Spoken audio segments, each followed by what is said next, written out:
10:11 na, 11, mamayang 9 AM pasahan nito or deadline nito. Andiyan na lahat ng videos ko. Tapos, nawalan siya ng audio, nawalan siya ng sound. So, merong uulit ng video. Diyos ko po. So, ito yung bagong intro. Good day, good night, good morning kung anumang oras nyo to pinapanood. Of course, hello po kay ma'am na dapat makanood nito dahil ito yung output ko for NSTP. So, for this vlog, what I did was retake the Myers-Briggs personality test after 1 year kasi first time ko mag-take nito ng August 2020 and October 2020 na. 1 year has passed and then pandemic na, isang taon na din, and let's see kung ano nga bang nangyari, kung anong results, kung may nagbago ba sa results, kung introvert na ba ako ngayon or nagbago na ba yung qualities na meron ako. I hope not. And actually, nakita ko na yung results, so alam ko na kung ano nangyari. Pero for the sake of the introduction of this vlog, this will be my creative output for the NSTP week 3 module. I hope na creative enough to para makakuha ng okay na grade. And ayun, kung hindi naman to, if you're not my instructor, hello po kay ma'am ulit. Have fun watching this. Sana may makuha kang something. Kung wala, sorry. Yun lang. Ay, ba't akong gubabay? Start pa lang to. Good luck sa edit. Dito kayo pupunta guys. Punta kayo sa website na to. 16personalities.com/free personality test. Ayan, sagutin niyo yung test dyan. Tapos, ayan, may series of questions. Medyo mahaba yan, I think. Pero, if gusto niyo talagang may malaman sa sarili niyo, very worth it yung process na kukunin nyo. Actually, nakakawa ako niyan na last year. Ayan, ito yung result ng sa akin. August 4, 2020. And, ayan, 2:46 na. 9:30. September 30. Ito yung results ko last year. ENFPT ako, and yan din yung mga nakalagay sa descriptions ko, ganun, and everything. Feeling ko naman, totoo naman yun dahil based naman yun dun sa pagsasagot mo dito sa exam na to. Tapos, konting oversharing. Campaigner yan, yung nakuha ko. May kita mo yung descriptions niyan. Ayan, introduction, strengths and weakness, friendships, parenthood, yan. Indian siya. So, pwede mong basahin yan to learn more about yourself or to compare if feeling mo ba may mali dito or merong kang attitude or characteristic na hindi nag-fit dun sa personality type na to. As far as I know, ayan, 16 personalities, so may 16 types based dun sa, ayan, sa letters na to. Mm.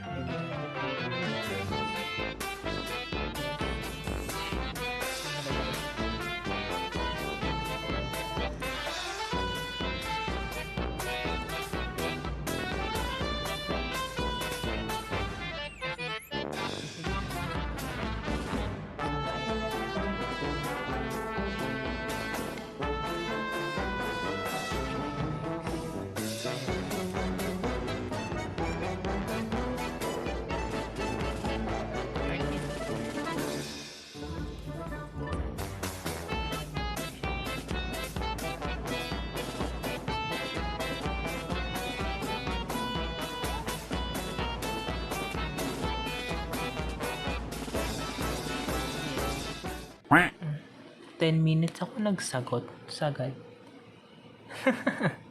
So, balik po tayo. ENFPT. 57, 79, 25, 75, 64. Compare natin dun sa luma.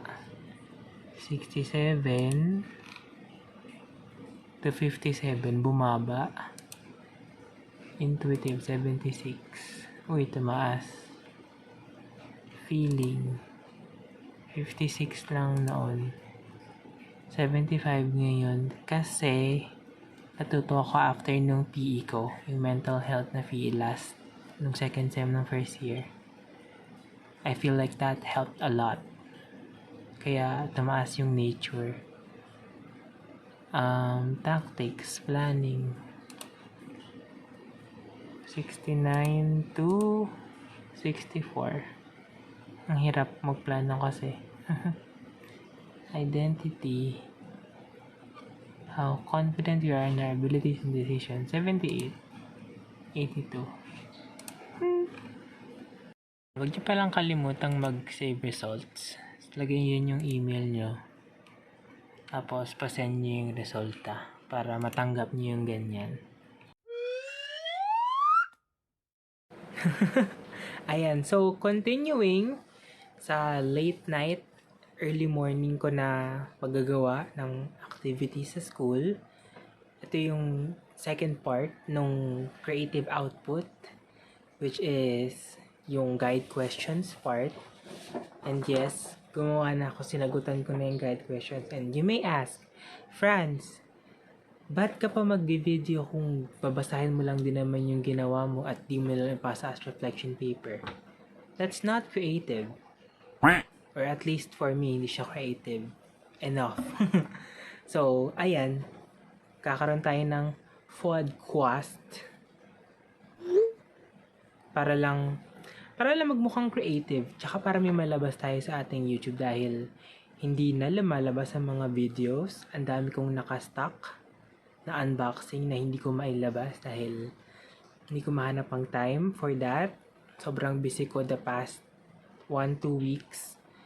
At sa susunod na, yung this week na to, I think pati yung susunod, hindi ko na alam kung just smile through the pain. Smiling helps.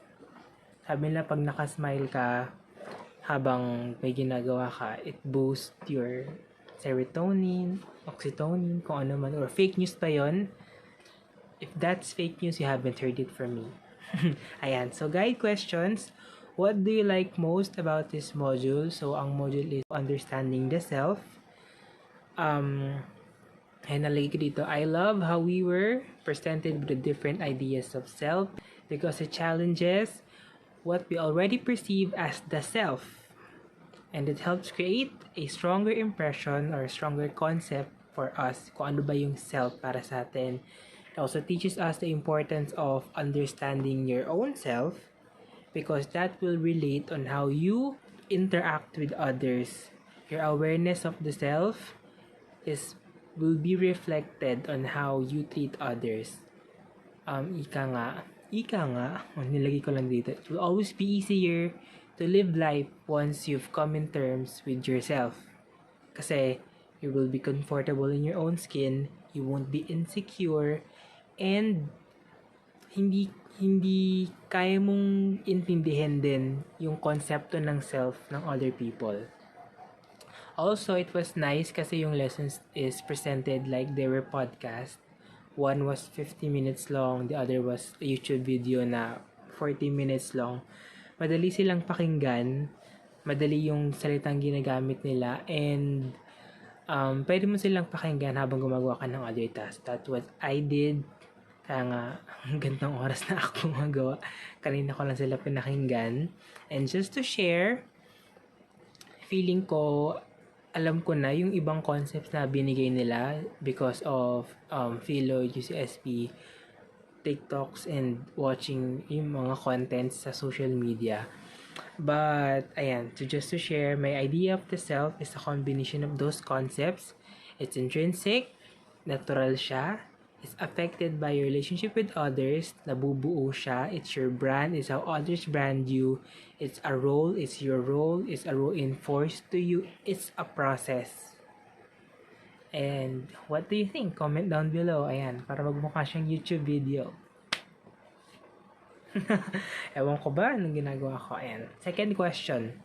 Considering your values, strengths, and weaknesses, Through what types of community engagement do you think you can best contribute to society? So, kung may time lang naman kayo, comment down below kung ano bang naisip nyo sa akin or sagutan nyo yung sinend kong Google form on what you think about me.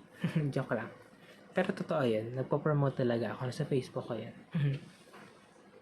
As you saw in the earlier clips, I am still an ENFPT after 1 year ng lockdown.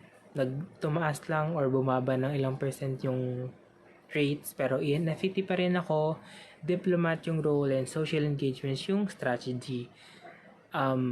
You can read upon them sa, yun nga, sa 16 in free personalities, 16personalities.com, and there you'll get to know me better because as an ENFP and as a Libra, according to my birth date, yung descriptions that are embedded to those brands are very well suited to my actual personality. So, one way of knowing me will be through reading those.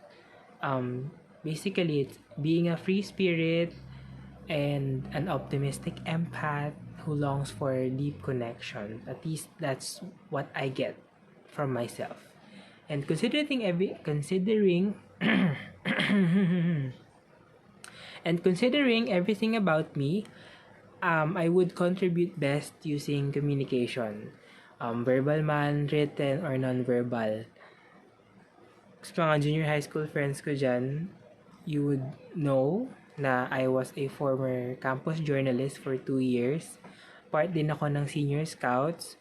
And for my senior high school friends, you know that I was part of the RCUI. Madalas din akong napipiling host, presenter, group leader. Siguro dahil sa pagkasalita ko, siguro dahil feeling nila confident ako. And that's a perception. That's a concept of the self. Also, yun naman sa non-verbal, I did training with Bacoor DRRMC, Disaster Reduction Management Council. So, ayan, first aid, mga ganong bagay. Kaya kong tumulong through those things. Mga volunteering, clearing mga pagpupulot ng basura. Kaya ko namang makahelp sa ganong paraan. Kasi gusto ko yung pagiging hands-on. Gusto ko na nakakapag-engage ako sa iba. Gusto ko na nakikita ko kung ano yung nangyayari, involved ako. It's a huge part of my personality. Of course, may weaknesses din, mga pagiging mahihain minsan, mga insecurities ko pa nagkasalita, tulad nitong mga stutters, yung facial features na hindi pasok sa societal standards. But usually, working with others will cover up those weaknesses. Magaling akong, buhat bang ko, magaling akong makisama sa iba.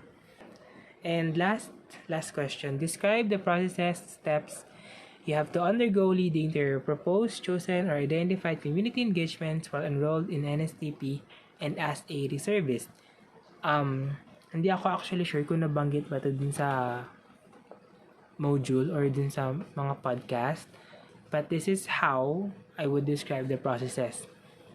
The first part is knowing yourself. Knowing your strengths and weaknesses would always determine the roles that you would play best. Mahirap mag-host ka pero mahihain ka and may takot ka sa maraming tao or nagsistutter ka, siguro hindi yun yung role na best suited for you.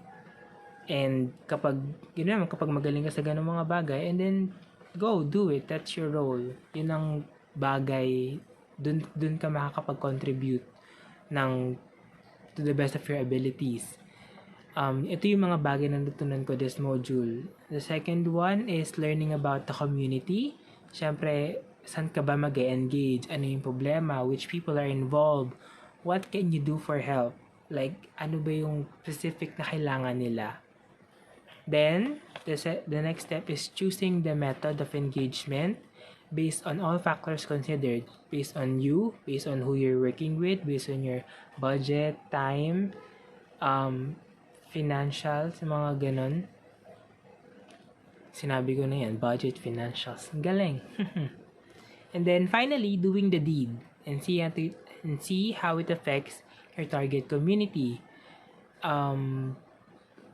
Ayun, kasi after mo malaman yung sarili mo, after mong malaman yung community, after mong mamili na method, syempre gagawin mo siya.